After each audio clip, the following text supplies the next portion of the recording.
Everyone, আমি স্বপ্না। তোমরা কেমন আছো? আশা করি তোমরা সবাই ভালো আছো, আর আমিও কিন্তু খুব ভালো আছি।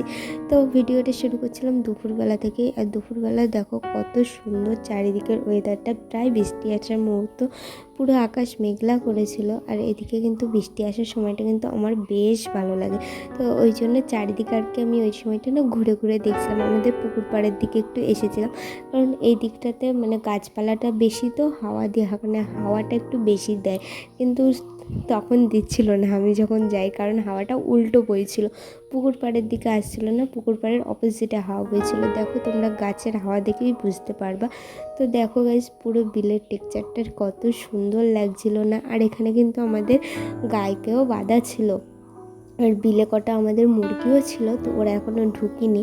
আর ওদিকে দেখো হাওয়াটাই পুরো বাঁশ গাছগুলো নড়ছিল, তো ওদেরকেও আর কি একটু তাড়াতে এসেছিলো যাতে ঢুকে যায়, কারণ বৃষ্টিটা পড়লে তখন বাইরে থাকবে, ভিজবে বেকার।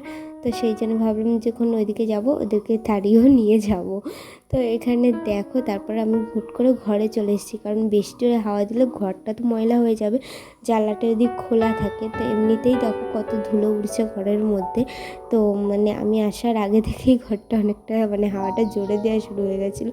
তো একটা পাল্লা না খোলা রেখেছিলাম, কারণ হচ্ছে কি পুরো সবগুলো যদি আটকে দিতাম তাহলে ঘরটা গরম হয়ে যেত। আর এখানে একটা পাল্লা খোলা থাকলে অন্তত ঘরের বাতাসটা বাইরে যেত। তো সেদিন দেখলে কত জোরে ঝড় বৃষ্টি হচ্ছিলো। এটা পরের দিন সকালবেলায়, বৃহস্পতিবার দিন ছিল। বরমশাই বলছিল যে ঘরের একটু কাজ করবে, মানে একটু ঝুলমুলগুলো ঝাড়বে, কারণ আমার স্বাদের অনুষ্ঠান বেশি দেরি নেই, খুব তাড়াতাড়ি। তো সেই জন্য আর কি। তো আলমারিটা এই পাশটাই ছিল, ওই পাশে ঘুরিয়ে রাখা হয়েছে। কেমন লাগছে অবশ্যই কমেন্ট করে জানিও। আর কিন্তু এই পাশেই ছিল, মানে যে পাশে এখন রয়েছে সে পাশেই ছিল। আমি ঘুরিয়ে আর কি এদিকে রেখেছিলাম, কারণ একরকম আর কি ভালো লাগে না। তো এই পাশে অনেক দিন থাকলো, এবার আবার ওই পাশে রেখেছি। তো বরমাসাই কিন্তু ওই দিকটাতে ভালো লাগে, আমার কিন্তু ঘরের চারিদিকেই ভালো লাগে। আমি ওকে বলছিলাম এই পাশের দিকে লাগতো, বরমাসাই বললো না ওই পাশের দিকে থাক। তারপরের দিন আমরা একটু রেডি হয়ে, না তারপরের দিনও বৃহস্পতিবার দিনই আমরা রেডি হয়ে বেরিয়ে গেছিলাম। ডক্টর দেখাতে যাচ্ছিলাম আর কি, কারণ সেদিন ডেট ছিল ডক্টর দেখাতে যাওয়ার।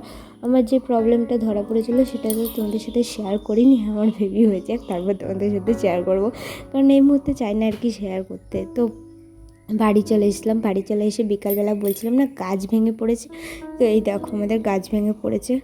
এগুলোই আর কি সরাতে এসেছিলো মা বাপি ও করেও, আর ও আমাকে বলছিল চলো। আর এখানে ওর যে নতুন ফোনটা কিনেছে সেটা দিয়ে আর কি জুম করে দেখাচ্ছিলো কতটা কি, আর আমাদের ছবিও তুলছিলাম। আমি হচ্ছে এই অবস্থায় ছবি তুলছে, তাই একটু পোজ দিচ্ছিলাম, তো আমি ভিডিও ক্যাপচার করছিলাম। আর এখানে দেখো আমি তারপর বাড়ি চলে এসেছি। বরমাসাই গিয়েছিলো একটু মানে একটু ও দোকানের দিকে গেছিলো গাড়ি নিয়ে। তো তারপরে আমি একটু বসে বসে একটু মুরগিগুলো দেখছিলাম বাইরে, একটু ওয়েদারটার মজা নিচ্ছিলাম। তো দেখতে দেখতে হুট করে দেখি বরমাসাই চলে এসেছে, কারণ আমি সেদিন বলছিলাম একটা খাবার খাবো, সেটাই আনতে গিয়েছিল। তো গিয়ে সেটা পাইনি, ওই জন্য এত তাড়াতাড়ি চলে এসেছে। তো একটু মজা করছিলাম। এটা হচ্ছে তার পরের দিনের ভিডিও। ভীষণ শরীরটা খারাপ লাগছিলো, কারণ খারাপ লাগছিলো বলতে ভীষণ অসহ্য লাগছিলো, খেতে মেতে ইচ্ছা করছিল। তাই ভাতের মধ্যে সকালবেলা কটা জল আলু ভাতে ঢেলে আর একটা বড়া ভাজা নিয়ে ভাত খাচ্ছিলাম, পান্তা না কিন্তু গরম ভাতই। তারপর দুপুরের খাবার নিয়ে চলে এসেছি। আজকে দুপুরে, সেদিন দুপুরবেলাও কিন্তু অনেক ঝড় বৃষ্টি হচ্ছিলো।